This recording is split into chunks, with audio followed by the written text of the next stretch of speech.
Estudantes do Instituto de Ciências Exatas e Tecnológicas da Fevale participaram de uma visita técnica em uma empresa de Sapucaia do Sul, a Maxitex, uma indústria têxtil ecologicamente correta.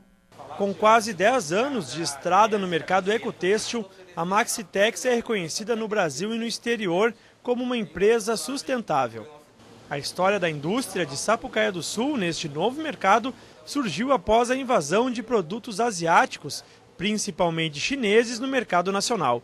Há 9 anos atrás, então, com a entrada maciça de poliéster e algodão chinês no Brasil, chinês asiático no Brasil, a Maxitex pensou em duas alternativas, né?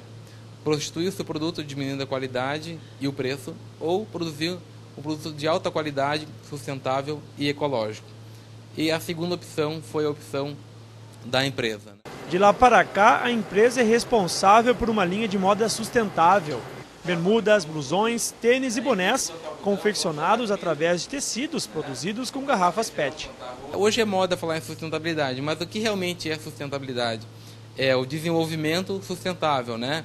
É tu fazer um produto de alta qualidade, propício para o consumidor final, que é o nosso cliente, de uma forma que tu não extraia matéria-prima do meio ambiente, mas que tu reaproveite um produto que já foi descartado, né? Então, o que é lixo para muitas pessoas, para nós é matéria-prima que a gente transforma em luxo. Para conhecer esse conceito ecológico, o I7 da Fevale organizou a visita técnica nas dependências da empresa. Durante toda a manhã, os alunos foram apresentados para os produtos e os meios de produção da Maxitex. Eu tenho certeza que o pessoal que vem para esse tipo de visita, ele já tem uma visão diferenciada. E com certeza eu acho que vão ser profissionais de sucesso no futuro. Exatamente por causa dessa percepção de fazer a visita e de perceber a diferença de mercado e de poder começar a formar opinião. E essas visitas que a Fevale tem proporcionado para os alunos, de certa forma, eu acho que são fundamentais em todas as áreas.